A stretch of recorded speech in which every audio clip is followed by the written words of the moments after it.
I would like to draw attention to these facts. Man is not above nature, man is nature, and nature has produced in its creation creatures that will rip your throat out if you are perceived to be a threat to them. If they are vulnerable in their pregnancies, or if you appear to be a threat to their young, if you think that nature has given women, all women, those protective instincts, you're mistaken. We see creatures that eat their young. We see creatures allow their younglings to hatch so that those hatchlings may use their first seconds on Earth fighting each other to the death because the mother has decided that only one of them may have access to her food. I am pro-life, not because I decided to be. I, much like many other pro-lifers, are wired to protect life and nurture, while other women are not. And this is not to crack on women who have certain beliefs and instincts. This is me realizing that women exist who will eliminate permanently anything that poses an inconvenience to their lives, including the life inside of them. So this is a question I have for pro-lifers. Are these the women who should reproduce? I'm going to be called a fake pro-lifer. My morals are going to be called into question, and that's okay. I am overwhelmed with this fact. There are many different types of women. Some are warm, some are colder than the ocean's floor. Women who do not have the instincts to terminate their young, but they have the instincts to drown them, burn them in ovens, use them for welfare advantages, child support, so they can assume power over the man who's tied to her for 18 years. These women keep social workers overburdened. There isn't much difference to me between the woman who shoots her 2-year-old toddler in the face and the woman who decides to have an abortion and terminate the life inside of her. Because I believe that life starts at conception. Not every woman feels this way. But we can say that at the very least, the woman who's had an abortion for herself has not contributed to America's overburdened social and foster care systems. At least. I sleep well at night knowing that either way I slice it, plasma will be on my hands. If I stand in the way of a woman's accessibility for the tool which amplifies her role in nature to rear or further the species, then that woman makes the news for throwing her daughter off of a bridge. I have blood on my hands. If women have access to abortion and I don't seize opportunities to stop certain legislations from happening by voting, I have blood on my hands. Either way, too often we see and we feel how cruel reality is and can be. Women who can't have children are some of the warmest, nurturing human beings there are, while some women who have no problem conceiving are privileged, and they proceed to treat their children like trash. I have a theory that not all women believe that life begins at conception, because women, products of nature, are not all wired like the female black bear, who will rip your throat out of your neck if you come too close to their young. Nature creates creations that eat their own young every day, abandon their young every day. Humans are not above this. Humans are not above this cruelty. I'm going to assume that women who keep themselves from reproducing are staying true to their instincts. In my opinion, these are not the women you want to force the responsibility of motherhood onto anyway. So when you think of motherhood, you think of strength, warmth, emotional intelligence, nurturing, beauty, all that stuff. A mother can lactate when she hears her child coo or whimper, when she smells something reminiscent of her offspring. A baby once it has passed from her womb space. can smell its mother's milk, and it will try as hard as it can to find its way to her so it can suckle. There's something about a woman's power that certain women and male feminists undersimplify for the sake of making their choices and instincts seem less macabre. Motherhood is a power. Birth is a rite of passage, and life should have the chance to grow where love is. The biggest lie about abortion is that it is a choice. A choice is not entirely what abortion is. You see, a certain nature has to be present by necessity for abortion to even be an option for some women. A nature that is willing to terminate life, even if it's an extension of themselves, for convenience, for circumstances, whatever. That's what you have to have. That instinct. You have to have a certain nature if you believe that you can off your husband or wife once you decide that you no longer want the responsibility of the spiritual exercise marriage is supposed to be. Then and only then do you act in your interest. You make a choice. Those who disagree are those who don't believe life begins at conception and holds the same value as a person already born. And somehow they don't see how they continue to make my point for me. Not all creation is instinctively wired to protect life.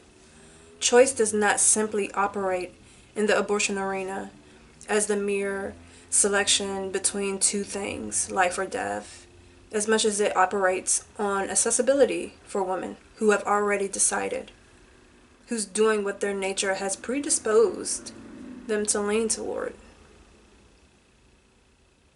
A woman doesn't choose to let her young liver die, no more than she chooses for her liver and kidneys to function every morning. These are subconscious things at work, I believe. A person does not choose to become aroused when their bodies respond to a certain smell in a certain way. A woman does not choose to be attracted to other women. A person does not choose to be for or against infanticide. You either have a predisposition to believe that you can terminate something from existence if you don't want to be bothered, or you don't. I'm not forcing anyone with that predisposition into motherhood. Take my own mother, for instance, a crack addict who sold her body for drugs. She's been shot and stabbed. My mother was the kind of woman female rappers celebrate. And though the drugs turned her into a machine and she couldn't kick the habit, she continued to use while I was in development. Her nature, despite those things, did not tell her to abort me, even though the state would have helped her terminate her pregnancy. My mother fled from the hospital, wrapped me up in a sheet, carried me to a family member's house. She said she would be right back and never came for me. Although she was strung out, the drug could not override her nature and that instinct for her to protect life. So if you think I'm going to pivot on my theory about nature, think again. Think long and think hard. We don't have to ask ourselves why some women who are victims of rape don't have abortions, do we?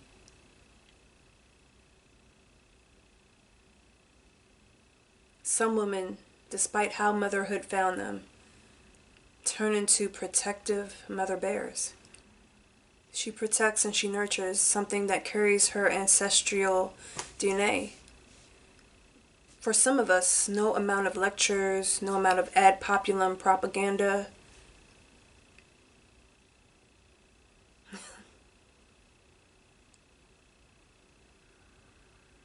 none of that stuff can undo who we are. I have taken a personal vow to not stand in the way of those women who do not have this instinct I do. I think we've come at a place and time where pro-lifers should consider doing the same.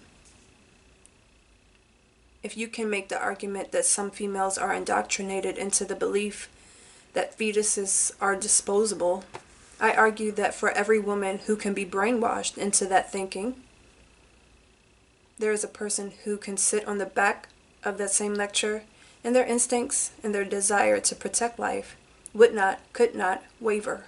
If you have seeds in you that become triggered on the back of certain lectures, those seeds were already there. Perhaps they were lying dormant. I think some people can believe that they can terminate something if it's inconvenient to them or in their way. That's just what it is. Up until a year ago, I spent time trying to share pro-life thinking with women in my life who treat abortions like contraceptives, and their rebuttal was always built on premises that women were raped and some women were terminally ill and need them. America agrees. Women who are raped, products of incest, who need medically induced abortions, they receive them. Although it didn't quite fit their stories or their reasons for needing one, but I let it go. Some of the women I've had debates with are on par with predatory birds who eat their own young. I had to reevaluate myself. I no longer jeopardize myself to debates with people who can look me in the face and tell me that men have no business in the abortion debate because they can't give birth, while they also believe that men and women can get pregnant, in a progressive move to be trans-friendly. That should be insulting to anyone's intelligence. I have no intentions on trying to reason with women who aren't women enough to call murder what it is because some blog told them it was a cluster of cells. Yet when they miscarry, they emote as if they've lost a child, which is proof that it's only a child when they feel like it is. I'm tired of women quoting how hard the decision is to have an abortion, and how I shouldn't say what I've said about nature, because a woman goes through so much in the abortion room. When if it was just a cluster of cells, the procedure wouldn't be so emotional, would it? I am not the one who needs convincing that a life is worth protecting, yet I'm the one who's treated like I'm deserving of a lesson on morality. If you believe that you can eliminate something from existence because it's inconvenient, a child should not be born to you. You should not reproduce until mind, body, and spirit are aligned. Those are my 2 cents. Abortion is not really about choice, as it is about preference. And what shapes a person's preference other than what they are innately attracted to? Do you know? The abortion debate will only interest me when it's framed around how we can make women and women alone responsible for the burden of taxes regarding women's health. My heart goes out to those men who are told every day and shown every way that their opinions don't matter. That the way we treat men today is justified because some man way back when had all the power and abused it. This is where we are. Men are definitely suffering, but not all of them. The men who are winning right now are the kind of men who have always wished for the day when women became so sexually liberated. They spread their legs, and you have all space and opportunity to enjoy them and enjoy yourself. Men who have always wished for the day when they didn't have to produce a commitment signal for a woman to share her body with him, and she voluntarily terminates the life that grows inside of her because she doesn't want the responsibility either. The dream has become reality, folks. And we can all thank feminism for its part in that. Pro-lifers will mock me for my words, but the conversation needs to pivot. At this point in time, I'm convinced that most pro-lifers are in the abortion arena with their boxing gloves on because they like to hear themselves talk, because they have the moral and superior argument. But I don't think they've asked themselves if the woman they're trying to talk into motherhood should be a mother. Communism, globalism, open borders en route to this country. And most of us are trying to convince women what to do with the life they shouldn't need to be told to protect. I think it's time for us to have a long think about our positions on abortion. So let the shaming begin.